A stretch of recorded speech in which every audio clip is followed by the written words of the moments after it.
ya. Oke bang, tadi persidangan hari ini gimana bang? Oke. Ya, jadi tadi sudah diperiksa 2 orang saksi ya. Yang pertama itu saksi dari kepolisian ya, yang menerima laporan dari Bea Cukai, dan orang Bea Cukainya sendiri yang melakukan pencegahan terhadap cartridge yang 50 ya. Ya memang tadi dari saksi yang pertama kita mendapatkan banyak informasi ya, yang terutama itu buat kami sangat menguntungkan ya, di mana polisi itu juga pada saat melakukan penangkapan itu melakukan interogasi lah ya, secara lisan, dan di situ disampaikan bahwa memang Bahrul ini mendapatkan perintah dari saudari Erna ya. Kemudian dari keterangannya saudara Evan, memang saudara Evan yang memerintahkan saudara Erna. Itu dia. Jadi masalah perintah itu masih belum kelihatan nih dari keterangan saksi yang dimunculkan, bahwa perintah dari Ijong ini seperti apa itu belum gak tergambar lah ya. Dan yang paling penting bahwa sebenarnya secara kasat mata kedua orang saksi ini menyatakan bahwa memang sangat sulit untuk mengetahui bahwa kandungan itu seperti apa, karena yang datang itu sebenarnya barang di dalam sebuah kemasan, yang di dalam kemasannya pun sebenarnya tidak ada tulisannya kandungannya itu mengandung etomidate. Nah, ini yang menjadi hal yang paling penting dalam proses persidangan ini adalah bagaimana sebenarnya saudara Ijong ini patut diduga ya mengetahui bahwa barang itu sebenarnya mengandung etomidate, karena di dalam grup WA-nya pun tadi saksi yang polisi menyatakan bahwa dalam grup WA-nya pun tidak ada pembicaraan masalah etomidate, baik itu disebutkan secara langsung ya, maupun dalam bentuk-bentuk kode. Biasanya kan kalau misalnya barang-barang yang terlarang itu kan dalam bentuk kode ya. Dan yang paling penting, tadi petugas Bea Cukai juga menyampaikan bahwa ini penyelundup bukan barang yang diselundupkan secara diam-diam gitu loh. Itu cuma dibawa di dalam sebuah ransel ya. Sebuah ransel, di dalam ransel itu ada kotak. Jadi benar-benar bukan yang maksudnya disembunyikan di dalam kos kaki atau disembunyikan di dalam media-media lain gitu loh. Jadi memang dari keterangan-keterangan ini ya belum kelihatan bahwa Ijong ini mengetahui betul. Saya ulangi lagi ya, secara kasat mata 2 orang saksi ini menyatakan bahwa tidak bisa kita mengetahui ya. Dan Ijong pun sebenarnya tidak, dan baru bisa diketahui itu setelah ada lab ya, cairannya itu harus di lab. Jadi apakah itu cairannya memiliki ciri khusus? Nah, tadi itu pertanyaan saya, seperti ganja gitu. Kita bisa lihat kan kalau misalnya barangnya di ganja, ya patut diduga Anda tahu membawa ganja karena kan kelihatan gitu loh. Nah, jadi kembali lagi seperti yang saya sampaikan di awal, masalah apakah bisa dikenakan kepada Ijong, ya kita serahkan nanti ke dalam proses hukum yang berjalan. Ya, tapi sampai dengan sejauh ini saksi dari polisi menyatakan bahwa perintah itu adalah dari Erna, dan Erna pun diperintah oleh Evan. Bang, tadi saksi pertama bilang katanya kalau Ijong ini merupakan salah satu aktor dari grup itu, mungkin tanggapan dari apa seperti apa? Ya, itu yang nanti akan dinilai oleh majelis, ya, karena yang disampaikan oleh saksi itu adalah kesimpulan, ya. Dia secara tegas menyatakan bahwa itu adalah kesimpulan yang dia tarik. Nah, kesimpulan itu dalam sebuah proses keterangan persidangan dalam hal ini adalah keterangan saksi, itu nilainya 0, ya, kesimpulan. Karena saksi ini dia akan memberikan fakta. Jadi apa yang terjadi, jam berapa, apa. Nah, kalau kesimpulan itu bukan bagian dari saksi. Makanya tadi saya tanyakan kembali pada saksi, pada saat saksi menyatakan bahwa Ijong adalah aktor yang aktor utama lah. Nah, dan dia sudah menerangkan bahwa itu adalah kesimpulannya dari membaca. Biarlah nanti majelis yang akan memberikan pandangannya atau kesimpulannya atau nanti pertimbangannya ya terkait dengan pencetus pembuat grup WA itu Ijong, mungkin gimana Bang? Itu jelas karena itu kan tertera di dalam historinya ya, grup ini dibuat oleh siapa. Ya, grup itu dibuat oleh Ijong. Seperti halnya kita membuat grup yang normal ya. Dan saya perlu sampaikan kembali, tidak ada sama sekali kode-kode yang menyatakan bahwa ini barang adalah etomidate sehingga Ijong patut diduga untuk mengetahui isinya. Bahkan kalau misalnya disampaikan oleh saksi tadi, ada rasa-rasanya gitu. Rasa ini berapa, rasa ini berapa, rasa ini berapa, kan gitu. Artinya apa? Seperti lagi mau membeli membeli barang biasa gitu loh, dengan penjelasan bahwa ada rasa-rasanya. Saya rasa kalau misalnya kita sudah sama-sama tahu isinya apa, misalnya barang-barang terlarang, pembicaraannya mungkin nggak seperti itu ya, yang terungkap gitu loh. Ya, artinya ya udah, pokoknya gue mau beli Atomidet misalnya dengan kode itu. Ini barang ini ada itu nggak ada sama sekali. Jadi sampai dengan saat ini ya kita nggak bisa melihat pengetahuan Ijong itu sampai sejauh mana. Dan Ijong pun tadi sudah menyatakan sebagai tanggapan bahwa dia tidak mengetahui isinya dan itu sangat rasional. Kenapa sangat rasional? Dua saksi tadi menyatakan bahwa nggak ada ciri-ciri khusus. Dan barang ini tuh masih di dalam bungkus, 2 bungkus ya. 1 bungkus kotaknya itu ya. Dan masih ada bungkus segelnya lagi ya, yang berwarna tadi seperti apa namanya, abu-abu metalik ya, seperti itu ya. Baru cartridge-nya ada di dalam. Nah, gitu loh. Dan nanti kita lihatlah sampai sejauh mana. Saya juga tidak mau mendahului ya proses hukum ini ya, saksi nanti ngomong apa, pengetahuannya seperti apa, karena nggak ada gunanya juga kan saya ngomong Ijong nggak tahu, tapi saksi-saksi nanti menyatakan Ijong tahu. Cuma sampai dengan saat ini belum ada yang mengarah ke sana, dan Ijong pun sudah menyampaikan bahwa dia tidak mengetahui. Untuk penerimaan Ijong sendiri tadi yang paling sidang itu gimana Bang? Gimana? Yang tadi menerima Penerimaan, bahwa bagian dari untuk apa gitu Bang? Iya, jadi ini seperti yang sudah disampaikan ya, memang ada bagiannya dia, ya itu sebagai sebuah upah ya, sebagai sebuah upah yang disepakati bahwa dia akan mendapatkan 10 tanpa adanya pengetahuan ya bahwa itu adalah Atomidet. Ya, saya rasa itu sesuatu hal yang wajar gitu loh. Kalau misalnya kita melakukan sesuatu untuk seseorang untuk mendapatkan reward, ya itu lumrah itu. Cuman yang paling penting sekarang adalah bagaimana jaksa nanti bisa membuktikan bahwa Ijong ini mengetahui betul bahwa barang itu mengandung Atomidet. Seperti yang saya sampaikan tadi, sangat sulit sekali ya kalau orang awam untuk mengetahui barang itu isinya apa. Rewardnya sendiri terimanya berapa Bang dari Ijong, reward yang dia terima mungkin? Gimana? Jumlah reward yang dia Dari 100 itu? Iya. Oh, disampaikan 10. Sampaikan 10.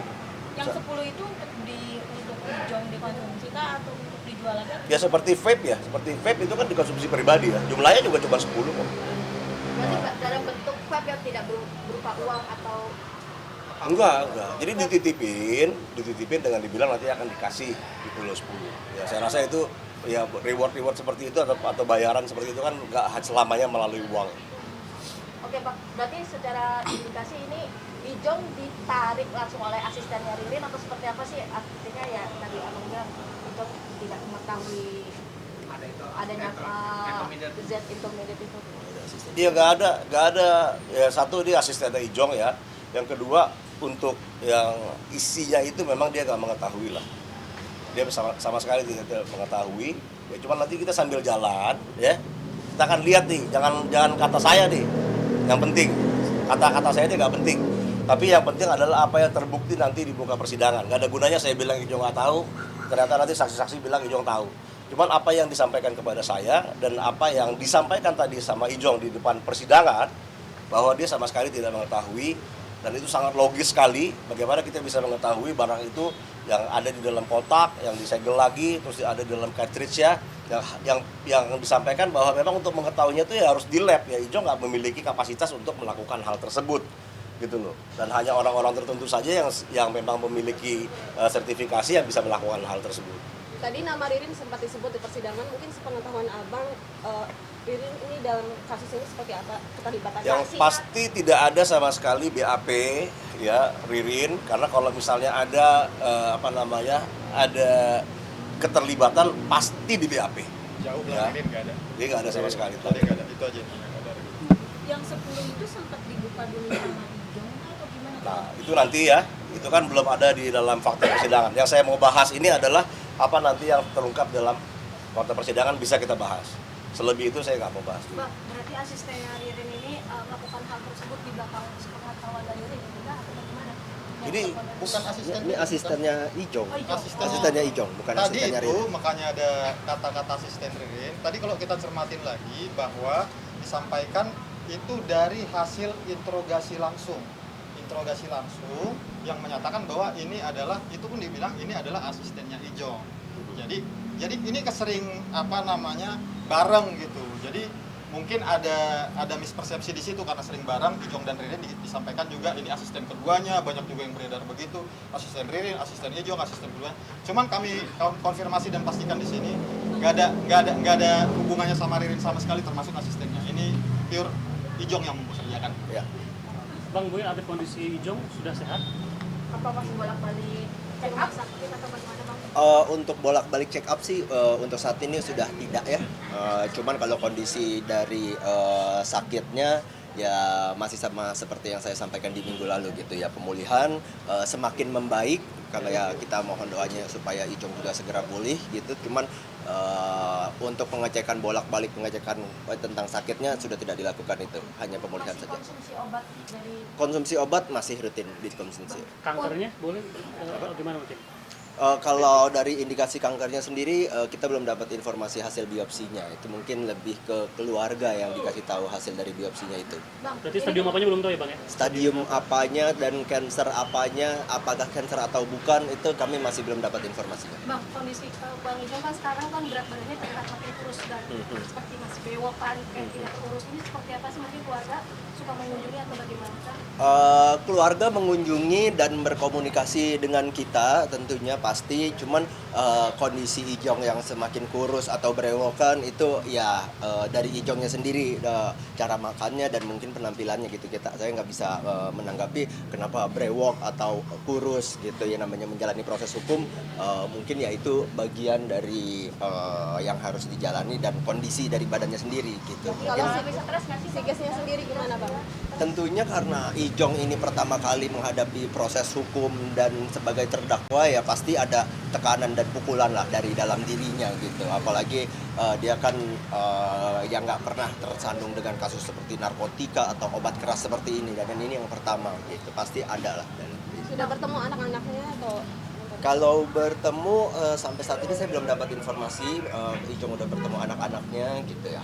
Bang, kabar kanker itu memang perkembangan dari wasirnya atau gimana sih?